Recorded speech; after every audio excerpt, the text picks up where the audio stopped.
পরিশ্রম করার বয়সে যদি আরাম করো, আরাম করার বয়সে পরিশ্রম করতে হবে।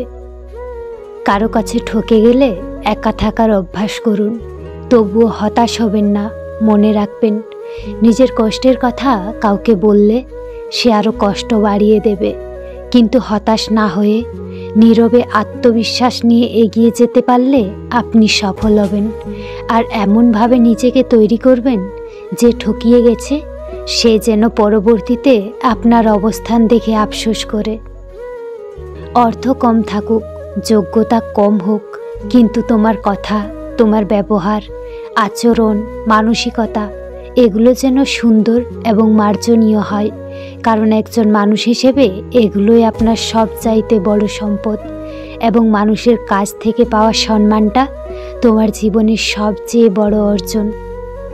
কোথায় গোয়া, কোথায় কাশী, কোথায় বৃন্দাবন, পিতামাতা এই জগতে আসল প্রিয়জন। পিতামাতা জন্ম দিয়ে করল লালন পালন, সোনার দেহ পেলাম মোরা শুধুই তাদের কারণ। মায়ের দুগ্ধ খেলাম আমি, বাবার দেওয়া ভাত, বিপদকালে কেউ থাকে না, কেউ জাগে না রাত।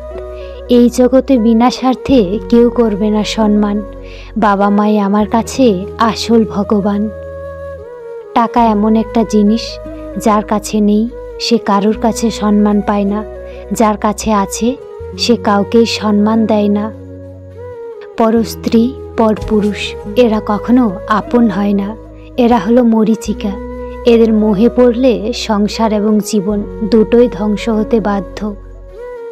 কোনো সম্পর্ককে বাঁচিয়ে রাখার দায়িত্ব একজনের নয়, দুজনেরই হওয়া উচিত।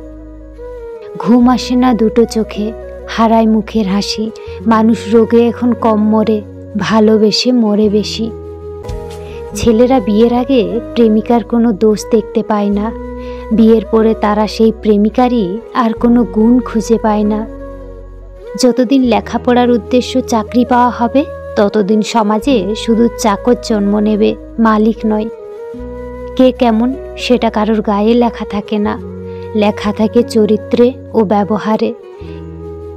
খালি পকেটে দুনিয়া ঘোরা যায় না, কিন্তু দুনিয়া চেনা যায়। টাকা এমন একটা জিনিস যাকে প্রয়োজনের সময় জীবনের থেকেও দামি বলে মনে হয়। কেউ পেয়ে বদলায়, কেউ হারিয়ে। 1 মিনিটে জীবন বদলাতে পারে না, কিন্তু 1 মিনিটে নেওয়া একটি সিদ্ধান্ত তোমার জীবন বদলে দিতে পারে। শুধু সেটাকেই তোমার সম্পত্তি বলে ভাবো, যা তুমি নিজে পরিশ্রম করে আয় করেছো। বড় লোকেরা ব্র্যান্ড দেখে জিনিস কেনে, আর মধ্যবিত্তরা কেনে দাম দেখে। যদি ব্যবহার একটি সুন্দর ফুল হয়, তাহলে চরিত্র তার সুগন্ধ। নিজেকে খুশি রাখতে চাইলে অল্প কিছু পেলেই হবে, কিন্তু অপরকে খুশি রাখতে চাইলে তোমায় অনেক কিছু হারাতে হবে। অহংকারী ব্যক্তির মুখ সবসময় খোলা থাকে, আর চোখ সবসময় বন্ধ থাকে। ইঁদুর যদি পাথরের হয়, তবে আমরা তাকে পুজো করি, কিন্তু বেঁচে থাকলে আমরা তাদের না মেরে শান্তি পাই না। সাপ যদি পাথরের হয়, তবে আমরা তাকে পুজো করি, কিন্তু বেঁচে থাকলে আমরা তখনই তাকে মেরে ফেলি। মা বাবা যদি ছবিতে থাকে, তখন তাকে আমরা সবাই পুজো করি, কিন্তু বেঁচে থাকলে আমরা তাদের গুরুত্ব বুঝি না। শুধু এটাই বুঝি না যে জীবনের সাথে এত শত্রুতা আর পাথরের সাথে এত ভালোবাসা কিসের। যেভাবে মৃত মানুষকে আমরা কাঁধে দিয়ে নিয়ে যাই, সেইভাবেই যদি আমরা জীবিত মানুষকেও সাহায্য করতাম, তবে জীবনটা সহজ হয়ে যেত। লবণের মতো চরিত্র বানাও, না কেউ বেশি ব্যবহার করতে পারে, না কেউ তোমাকে ছাড়া থাকতে পারে। শূন্যকে বিয়োগের ভয় দেখিয়ে লাভ নেই, কারণ শূন্য নিজেই জানে তার হারানোর মতো কিছু নেই। জীবন সঙ্গী হিসেবে এমন কাউকেই প্রয়োজন, যে তোমার সুখে হাসতে পারে এবং তোমার দুঃখে সমানভাবে কাঁদতে পারে। এই পৃথিবীতে আমরা কে কতদিন বেঁচে থাকবো এটা গুরুত্বপূর্ণ বিষয় না। গুরুত্বপূর্ণ বিষয় হলো মানুষের মনে আমরা কতদিন বেঁচে থাকবো। যদি কষ্টে থাকো, তাহলে জানবে পাপ ক্ষয় হচ্ছে, আর যদি আনন্দে থাকো, তাহলে জানবে পূর্ণ ক্ষয় হচ্ছে। যদি কখনো নিজেকে একলা বা অসহায় মনে হয়, তখন স্মরণে রেখো পৃথিবীতে তুমি একাই এসেছিলে। একটি কুকুরকে 3 দিন খাওয়ান, কুকুরটা আপনাকে 3 বছর মনে রাখবে, কিন্তু একজন মানুষকে 3 বছর খাওয়ালেও সে তার নিজের স্বার্থ চরিতার্থ করার জন্য আপনাকে 3 দিনের মধ্যে ভুলে যাবে।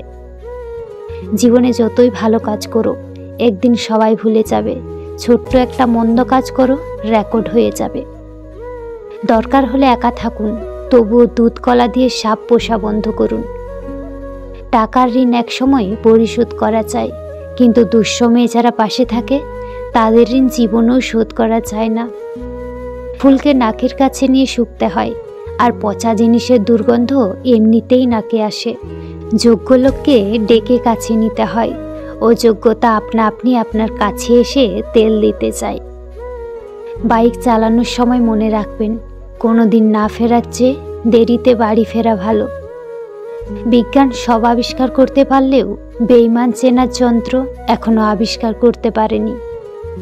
চিৎকার করে কান্না করার বয়সটা চলে গেলে কষ্টের পরিমাণও বেড়ে যায়।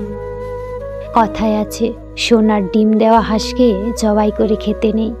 কেউ যদি আপনাকে ভালো রাখার চেষ্টা করে, স্যাক্রিফাইস করে পাশে থাকে, তাহলে তাকে ধোঁকা দিয়ে কী লাভ? সে তো এই কাজ সারা জীবন করে যেতে রাজি। কখনো নিজের স্বার্থের জন্য অন্যের সাজানো স্বপ্ন ভেঙে দিও না, কেননা স্বার্থ মিটে গেলে তুমি হয়তো চলে যাবে, কিন্তু সে তার গড়া স্বপ্নগুলো আর কোনোদিনই সাজাতে পারবে না। নদীকে পরিষ্কার করার দরকার নেই, শুধু নোংরা করবেন না, নদী নিজে নিজেই পরিষ্কার করে নেবে। গাছ লাগানোর প্রয়োজন নেই, শুধু গাছ কাটা বন্ধ করুন, গাছ নিজে নিজেই গাছে ভরিয়ে দেবে। শান্তি রক্ষা করার প্রয়োজন নেই, শুধু অশান্তি করবেন না, শান্তি নিজেই ফিরে আসবে। অভাব সবার থাকে, কারো টাকার, কারো শিক্ষার, কারো মনুষ্যত্বের, আর কারো ভালোবাসার। মানুষের যখন অনেক মানুষ হয়ে যায়, তখন তারা পুরাতন মানুষদের আগের মতো গুরুত্ব দেয় না। মানুষের প্রতি মানুষের যখন বিশ্বাস কমতে শুরু করলো, তখন দরজা আবিষ্কার হলো। মানুষ যখন বিশ্বাসের ওপর আঘাত করতে শুরু করলো, তখন তালার আবিষ্কার হলো।